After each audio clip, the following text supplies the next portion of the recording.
Welcome to 1,000 Women, 1,000 Ways. And today's inspiring story is with Azaline. Welcome to the show. Hi Jennifer, thank you very, very much. Thank you for having me here. You're so very, very welcome. Now, how are you feeling? Very excited to be here. Extremely excited to share my story. I think there's people out there that really needs to know the story. So yeah, very excited. Awesome. Well, we'll get started. Cool. Excellent. So your story starts where you found yourself in a domestically violent relationship in your teens. Yes, that's correct. Yes, my first boyfriend that I met, and yeah, that's basically where it starts off. I was caught up in a 3.5-year domestic violence relationship with him. 2 occasions where I was literally very, very close to death. One of them was in the middle of this relationship. He literally pulled the trigger on me, or a 3-8 special on me, and pulled the trigger. So a gun? A gun. With a bullet that literally penetrated the wall next to my head. So he did try to kill me. God knows how he missed, but he did. I went back after that for another year. My friends and family didn't know what was going on in the relationship. I literally didn't tell anybody, and friends I lost throughout my journey with him. And till the last evening where I decided it's time to get out. I can't go on like this because I am going to get killed.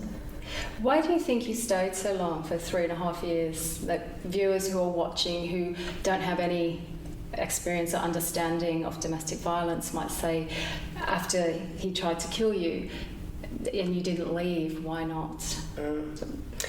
Actually, when you asked the question, a shiver went down my spine, and it's almost like I can put myself back in that situation, and the answer will be fear. It was absolute fear.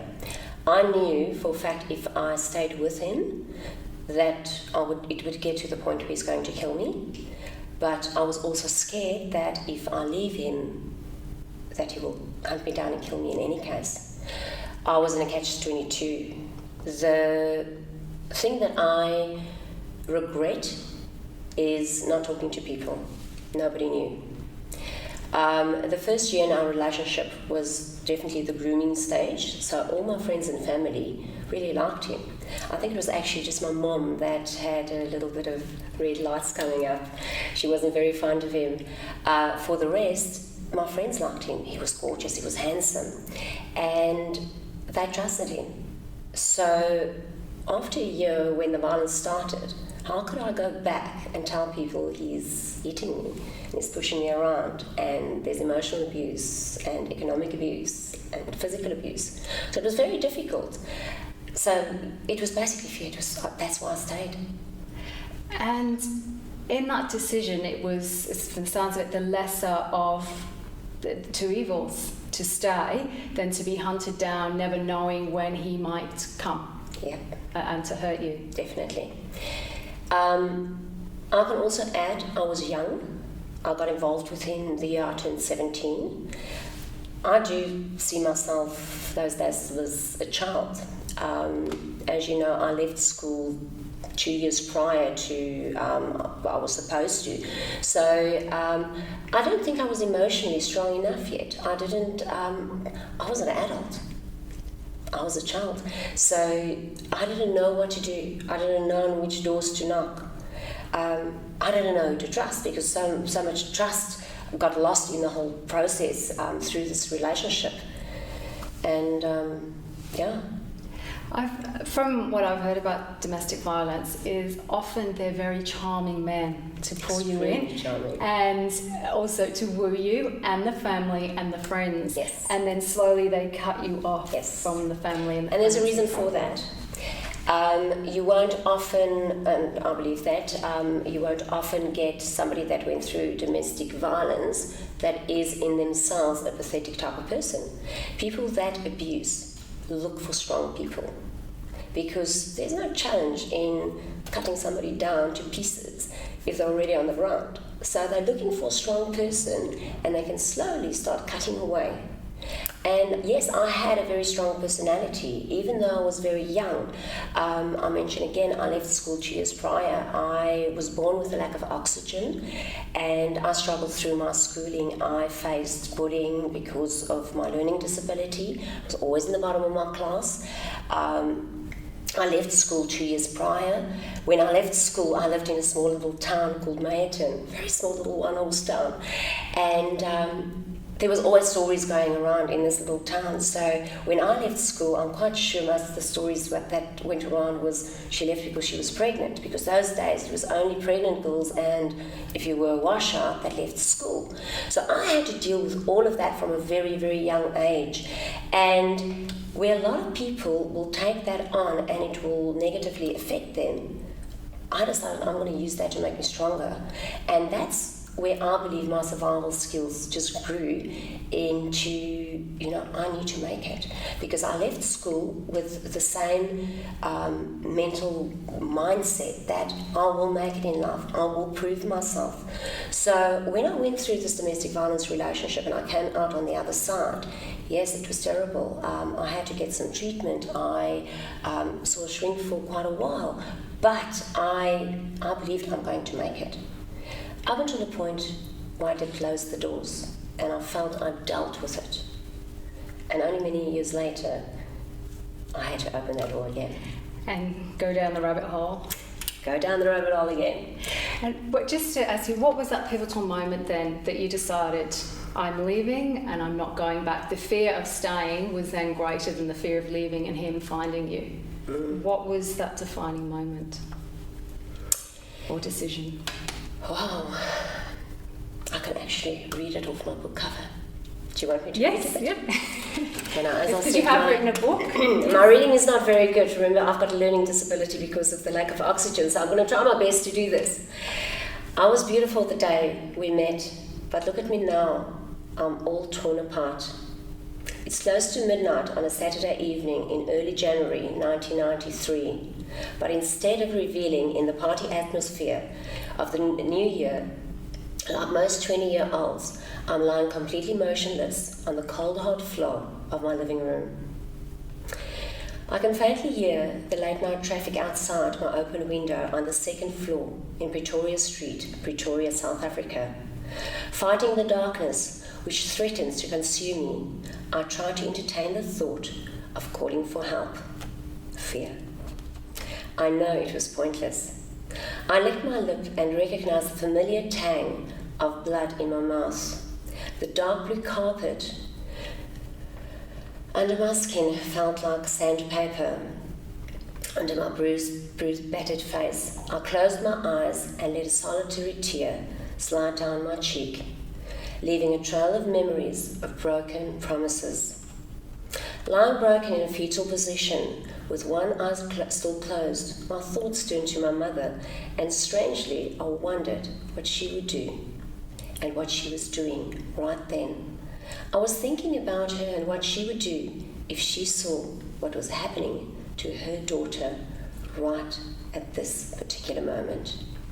Deep down in my heart, I knew she would pick me up and stroke my hair and whisper in my ears, "It will all be okay." The mirage of safety ripped me apart when I felt the sharp spurs penetrating my back, and I screamed, a deep, primary, continuous scream as he kicked me over and over again. What have I done to deserve this?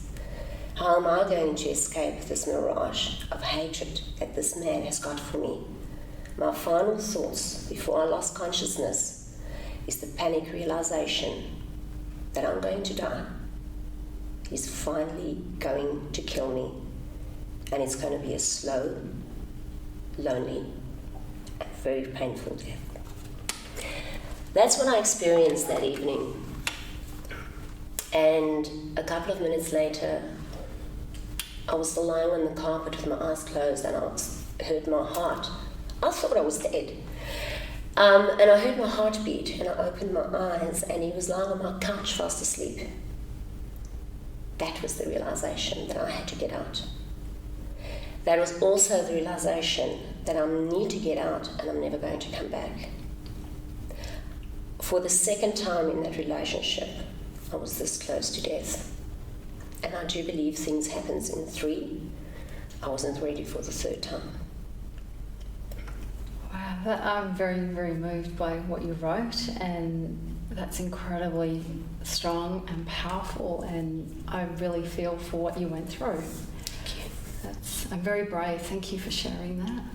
Thank you. I appreciate it. I am writing that in a book. Like I said earlier on, for me it was, I closed that doors many years ago, and when I arrived in Australia, I didn't have any education, and I actually didn't know where I'm going to go. I had started school full time, so I felt a little bit lost again because I was quite an entrepreneur late in my life in South Africa. I had 2 big businesses that I really loved, and I moved to Australia, and I was 2 years from 40, and the thoughts came up to me, oh, what am I going to do with my life? At that point, I had another book that I written and I wanted to publish called Infertility, Road to Hell and Back, and I decided to study counselling in Australia, and I'm going to be an infertility counsellor. I mean, I've got the book to prove for it. I had the experience with my ex-marriage, and yes, that's who I'm going to be. I opened up my private practice, and every single woman that came to see me went through relationship issues and domestic violence. And I can promise you, up until today, I haven't seen or counselled one woman going through infertility. Now, that was a shocker to me because that was a place I didn't want to go to. Like I said, I closed the doors many years ago.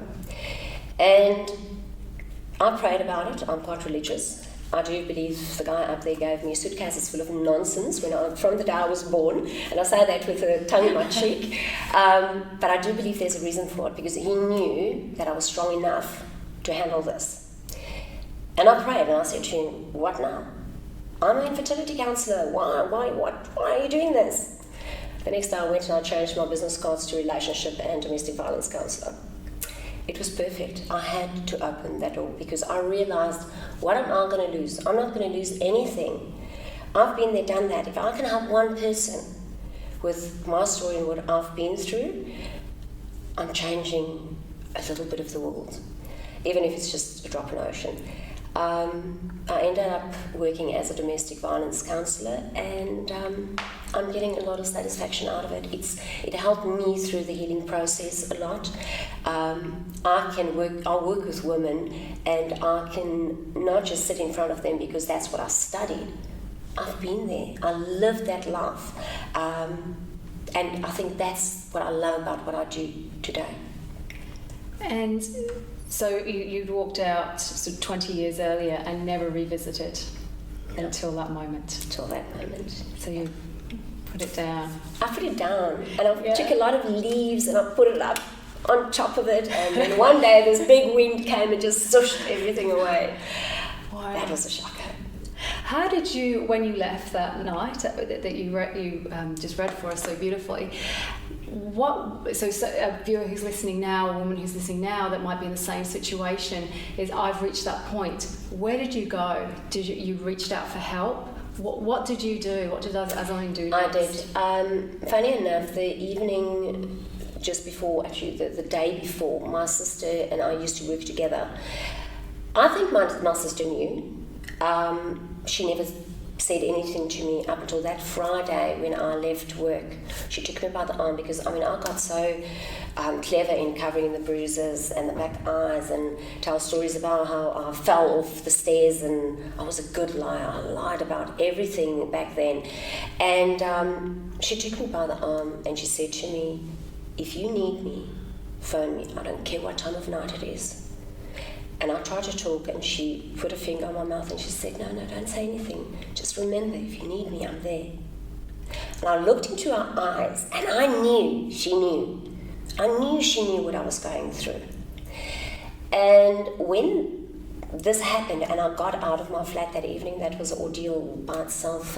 He was lying with my flat keys in his pocket, and it took me about an hour to get that out of his pocket, to escape out of my own flat. I got onto my motorbike and I had a little cat with me that I threw in front of my pyjamas because I knew he was going to kill the cat if he wakes up and I'm not there.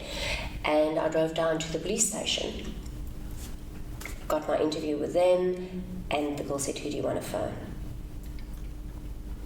I had to phone my sister.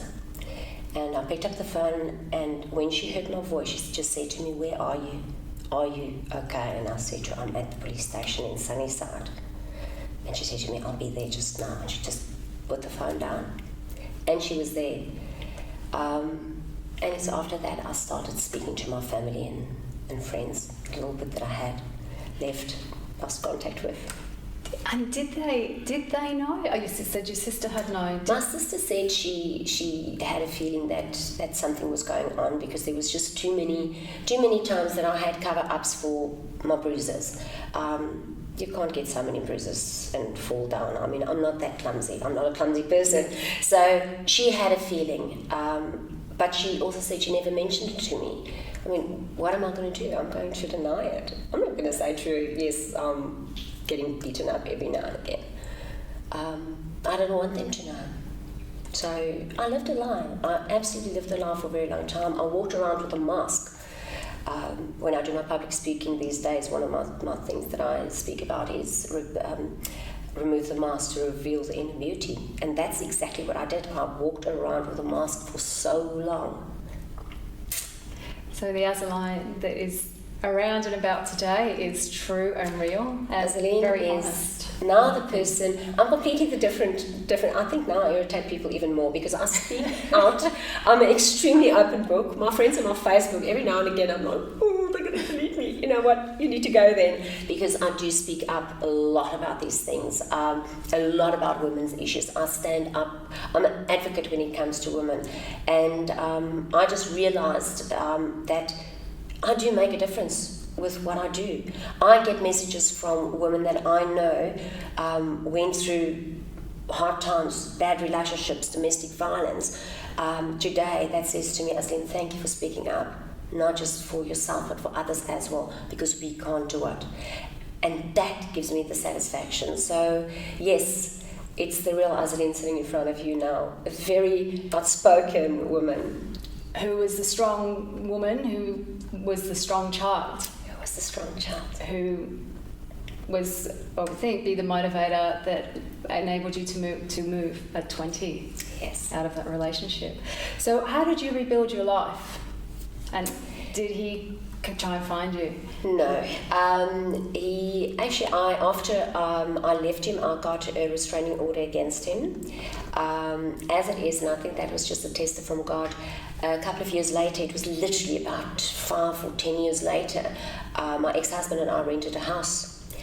We were building, and the estate agent contacted us and said she wants to bring a developer to the house just to come do some changes on the house. Would that be okay? And I said, "Sure, anytime." He was a developer. And I got a knock on the door the one day, and I opened this door. This is like 10 years later. And here this man is standing. I mean, he was 6 foot something. He's standing in front of me, and I haven't seen him in ages. Wow, that was scary. I let them in. This poor agent didn't know about it. She didn't know about the situation that I had a restraining order against him. So she took him through to the pool to go and look at the work that they wanted done. And afterwards, I actually phoned her and I said to her, "You know what, this is the circumstances. He can't do this work. I've got a restraining order against him. He's not allowed to get in contact with me." And she felt terrible. And after that, I've never seen him again. With Facebook, I know he's on Facebook. I've never contacted him. I also won't contact him ever. What saddens me about it is I know that he's got a daughter the same age that I was when he started basically beating me up the first time. That's very sad. I hope he changed his ways. I don't know what's going on in his life, but yeah, I hoped everything worked out for him. If I do see him on the street today, I will shake his hand and just say to him, "Thank you for the person you created, because this is me." Not that I say it's a good thing for what they're doing, but I will not let him put me down ever with what he's done to me. And is that thank you about the gift that he showed you, the absolute core strength of who you are, that you were able to rebuild your life and do so many successful things that you have gone on to do? Yes, like I say, it's a little bit of a sarcasm in that as well from my side, because I don't want to say thank you to him. I don't want anybody to ever do anything like this to anybody. Yeah. But my circumstances, I was able to take the negative and put it into a different way. And I just never wanted him to get the satisfaction of breaking me down like they normally do. I want him to see the strong person. I know you might never see the strong person, but yeah. And what message would you like to send out to our viewers about, if they're in a situation or a situation they're stuck in, not necessarily domestic violence, what would you like to offer? My message will be, if you're in the circumstances and you're not talking out, please do. Even if it's just with one person, talk about it. Keep a CV of your partner, and if I say keep a CV of your partner, every little thing that happens, write it down. If there was a domestic violence situation, put the date down, write down what happened, just make a little bit of a CV. But also have a safety zone for yourself. Make sure you've got keys hidden somewhere, a copy of a house key or a car key, medical cards, an extra bank account. Just things that if something happens tonight and you feel your life is in danger and you need to get out and there's nobody that can help you at that point, you've got things in place in other areas. So you need to have somebody in your life that you can trust and tell what's going on, and all these little things that you put together for your safety, leave it with them. Your little notes, little things that happen, you need to do it. I know it's extremely difficult, but get help. 90% of the time it doesn't change, and women always look at themselves and think, but what's wrong with them? Why is it happening to them? Do I deserve this? I just also want to add it there for the men out there. This thing swings both ways. I know for a fact there's men going through the same thing. So it's not just women that's the victims. We are the majority, but unfortunately it happens with men as well. And that saddens me, because I think it's much more difficult for a man to stand up and say, this is what's going on in my life. It is, because society doesn't quite understand that if they're the male, because we've been brought up in more of a patriarchal society where men dominate. Yeah. It's not perceived to be the other way around at times. Men are supposed to be strong, and that can't happen to them. Yes. So the 2 points that you raised were to put a safety plan in place and have a friend at least that you can talk to and will know what's going on. And the point of keeping the CV with dates and events, is that so that if you're ready to go to the police, you've got some proof or I'm going to evidence? put it to you this way, is I've met, just before I left South Africa a couple of years ago, I actually went and I visited a lady in jail that was in jail because she killed her husband. She went to jail. There was no evidence against her in the sense of why, that she was in a domestic violence relationship, or that all these things that she told them really happened. Now, unfortunately, if there's a domestic violence situation right now in a family situation, people do get killed. I mean, you look at the stats at this stage, currently in Australia, 1 woman every 5 to 7 days gets killed in Australia. If you're in a situation like that and you need to protect yourself, and it ends up that you kill your partner, the person that's abusive to you, you need to prove yourself that you're not guilty in court one day, and that's just going to help you with it, and putting you through the process. And even if it gets to you go through a divorce, people need to know about it. You can't just one day walk out and say, you know what, I've been in a domestic violence relationship for 10 years, I'm innocent. Unfortunately, it doesn't work that way. So I would suggest just keep notes of everything going on. And what percentage of women, from your experience with counselling and helping them, how many actually are able to leave, get to that point where they're able to leave and never go back? A lot of them do, a lot of them don't. And 90% of the time, it's economically.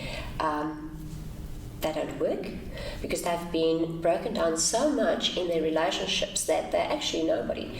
That person will literally get you from a top businesswoman to somebody that doesn't have a job anymore.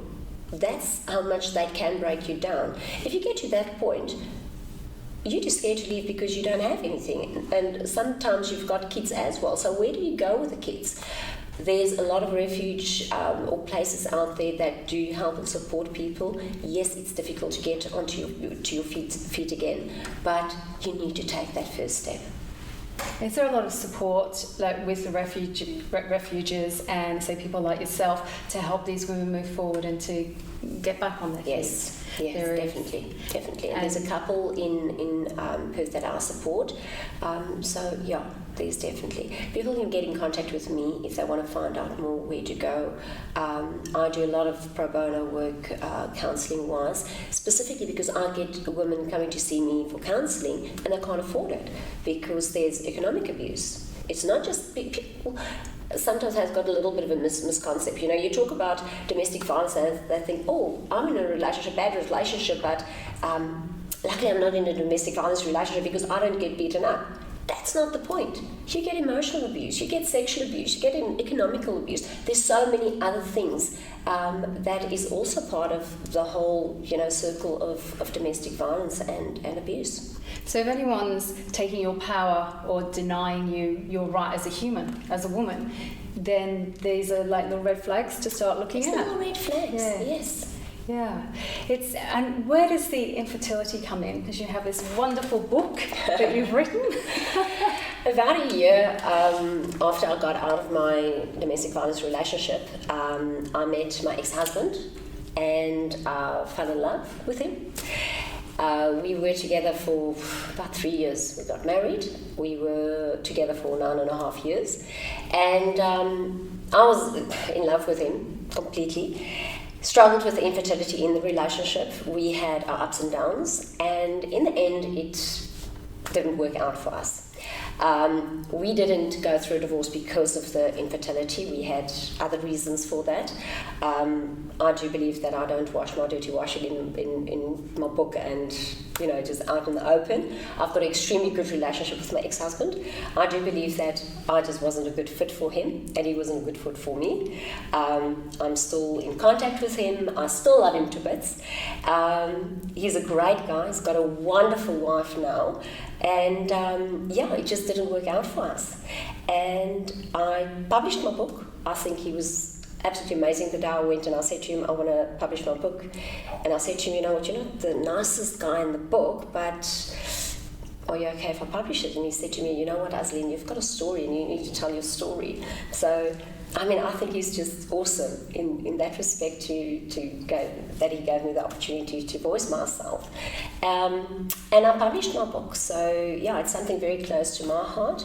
I went through my divorce. I met my husband that I'm currently with, and we were together for 3.5 years. Didn't use any contraceptive because I can't have babies. The doctors told me I'm wasting my money. I'm never going to have babies. Of course. And 3.5 years later, I fell pregnant with Cyan at the age of 42. Fantastic. So yes, I'm the mother of one little gracious gift from God. I do believe that's a little gift after all the nonsense he gave me. Yes. So, yes. And is that a common story where people that have gone through years and years of fertility treatments and it's almost like when you let go and stop and say, okay, it's not going to happen, that's when it happens. I do think so. I do believe that. I think it was, it's one or two things. It's either Johan and I wasn't a good match, but I also think I've put a lot of pressure on myself, and that also related to, all the issues that I had. I've heard a lot of stories where women just went and they started relaxing about it, and then it happened. Which is fantastic. Yeah. And was she born? She was born in South Africa. She was born in South Africa, and then we moved to the Middle East. Lived in the Middle East for just over 4 years, and in Australia now for 4 years. So you've recreated a new life here in Australia. Yes. And This is home. This is home. Yeah, still call Australia home. I love it. Thanks Australia for having us. I love the place. Love it. Is that where you made your transition from the infertility counsellor to the domestic violence counsellor? Yes. Yes. I literally arrived here at 38. Went through that process. Who am I and what am I going to do with my life? It was a very depressed stage for me. I think it's also because I was very close to 40. Like I said, I didn't have any education. I don't know what I'm going to do with my life.